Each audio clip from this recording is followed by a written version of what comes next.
Hey everybody, I'm Christopher Green. You're tuning in to AMTV, Alternative Media Television. It is, of course, Tuesday, June 10th, 2014. And can rats feel regret? According to a report in The Independent out of the UK, rats are capable of feeling regret, scientists say. Which kind of makes you wonder, can the rat that is the President of the United States, Barack Hussein Obama, feel regret? You know this guy, tiptoeing up to the podium, this narcissistic pig, this arrogant asshole teleprompter reader who works on behalf of the New World Order and releases 5 Taliban Durka terrorists in exchange for this guy's son, a known deserter who left his weapons behind and then taught the Taliban how to make bombs. 6 U.S. soldiers at least dying, searching for the scumbag deserter. The president here, the top of the rat kingship, here standing next to Bergdahl, his parents, the father growing a very, very aggressive beard, maybe possibly sympathizing with the Taliban and Muslim extremists all over the world, as his tweets seem to suggest, and also Bo's mom. The president, who originally wanted to take all the credit for the release, thinking that it'd be a big PR and publicity stunt that would basically overshadow the VA scandal, just one of many, many, many, many, many scandals that the Obama administration has been emblazoned with in the 2 terms that he's been president and selected into the highest law of the land by corporate America here in the United States. Now shifting all that blame that he originally was taking credit for, but now that it's turned against him and he's had Jay Carney leave and really everybody here in America voicing their opinion that it's illegal. Again, this should be obvious to the President of the United States, who's supposedly upholding the highest office, that it's illegal to fail to notify Congress within 30 days notice, failing to give 30-day notice before the release of enemy combatants at Guantanamo Bay. Now shifting all that blame conveniently to Defense Secretary Chuck Hagel, who supposedly now, according to Obama in the White House and the administration, is the most powerful man on the planet. Not Obama, not Obama. He doesn't feel any regret, nor will he take any responsibility. He's going to shift all of that over to Chuck Hagel, who's actually going to be in front of a hearing today, or tomorrow on Wednesday, saying that it was a originally unanimous decision by Obama in the White House. Now all the blame shifted to Chucky Boy here. Chuck E. Cheese Boy, Mr. Defense Secretary Chuck Hagel, was responsible for the go-ahead of the prisoner exchange. Again, this is all about shifting the blame game, kind of like the whole Bo Bergdahl story was in the first place, a PR stunt by the Obama administration to take your eye off the ball of the VA scandal. Now is turned against the White House and the Obama administration. Again, with all the rats leaving the nest, people like Jay Carney and also Democrats now leaving and fleeing the nest. Mr. Head King Rat here obviously doesn't feel regret at all. These little cute little guys feeling more regret, having more empathy for human life, more integrity, really just a better leader altogether, who feel regret when they, don't get the cheese, as is the case with the President of the United States today. Me personally, I'd rather have this little cute furry guy run the presidency in the highest law of the land than I would this rat right here, who fails to take responsibility, who shifts blame when it's not in his best interest to be held accountable for, I guess, anything that he does. And, it teaches a good lesson to our children, showing no accountability and shifting blame and placing the blame game on your closest constituents and supposed confidants when you need to, which is the game of politics.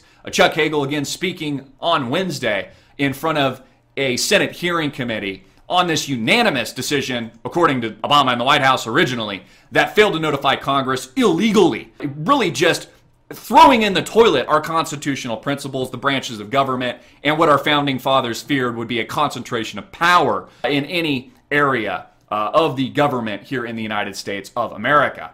Now, of course, the rats leaving the nest, many saying that they've had enough. Top Democrats frustrated with the president's leadership, and they themselves fleeing the rat's nest. Again, this isn't just Republicans talking about it. It's not just libertarians. It's not just the members of the Tea Party. It's top Democrats fleeing the nest, literally as we speak. Now shifting all the blame, of course, over to Chuck Hagel. The White House and Congress in a massive rift over the Bergdahl deal. Now, the whole idea that they couldn't notify Congress because it could potentially be leaked and then they wouldn't be able to save Bo is a bunch of bullshit. Because, of course, all of this would be under close surveillance and under close wraps with our branches of government. So basically what we have here is just a king, an emperor, as Marco Rubio pointed out late last week, who is really just taking unilateral control of the United States on his own behalf and then shifting all the blame when the American people don't like it. Of course, all of this illegal,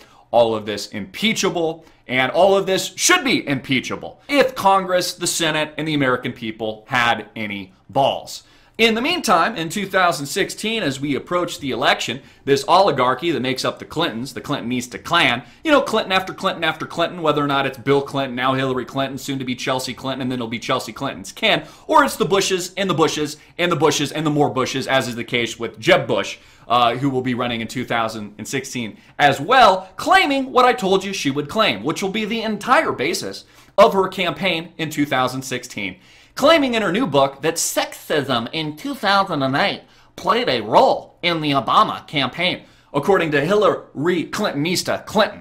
Again, the entire campaign is going to be run and marketed to you, the dumbass American sheep, well, not you tuning in, but most of the masses, the Kool-Aid drinking masses, that if you don't vote for Hillary Clinton, you must hate women, and that you're a sexist. Kind of like if you didn't vote for Obama in 2008, you were a racist because he was black. Now it's going to be you're a sexist if you don't vote for Hillary because she's got a bush between her legs, because she's got a vagina, which probably should be investigated to see if that's the absolute and exact truth. Hillary Clinton, again in her new book, saying that sexism played a role in the 2008 Obama campaign. Again, this is going to be her entire campaign pitch. I'm a woman. Vote for me. And of course, all the dumbass, dipshit feminists here in the United States of America are going to jump all on the bandwagon because they just want to see a woman in the White House. Just like they wanted to see a black man in the White House. Has nothing to do with their credibility. They totally ignore all the lies and the scandals, the Ghazi Gate, the death of Christopher Stevens, 3 other Americans, Fast and Furious. U.S. gun operation that intentionally put guns in the hands of drug cartel members in Mexico. The VA scandal, the economic crisis, bailouts and the trillions of dollars, literally just a freaking train wreck that is America. But they're going to vote for a guy because she's a chick. She's got a vagina, and if you don't vote for Hillary, you're a sexist.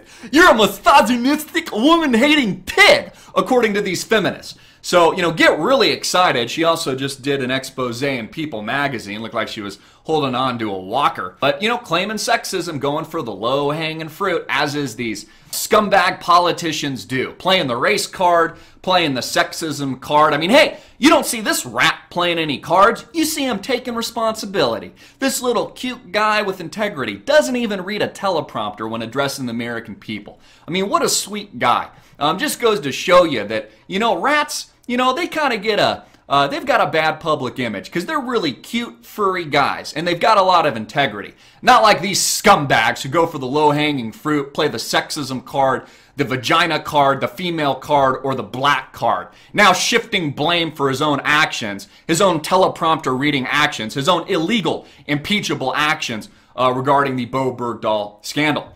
Also, the U.S., in the meantime, is in talks with Snowden on a possible plea deal. Most of the mainstream media lambasting Snowden as some kind of traitor and terrorist for leaking the truth. Yeah, that's right, he leaked the truth. He exposed that the NSA is wiretapping innocent Americans and officials overseas and also stealing your metadata, which is illegal search and seizure. It's totally anti-constitutional and, by the way, illegal. But again, just focused on him.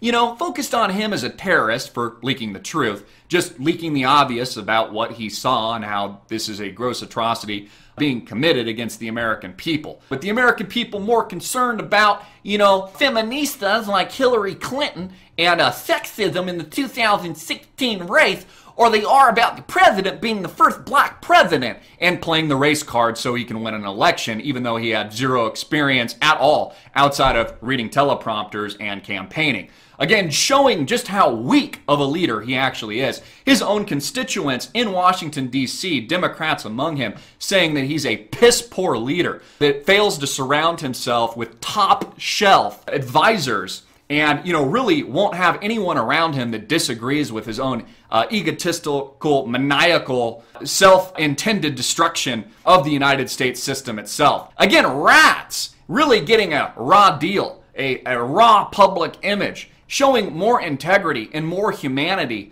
than Obama and the Obama administration itself. You don't see a rat blaming other rats when he fails to get the cheese. But you see this guy here, the head rat, the king of all rats, now currently fleeing the nest, Democrats and Republicans alike, shifting blame and playing the blame game anytime it doesn't service his needs, anytime it doesn't service his own public image. This is the truth, folks. This is the hard-hitting truth. I'm Christopher Green. Get it out everywhere, make it viral, and click the link below to support our sponsor.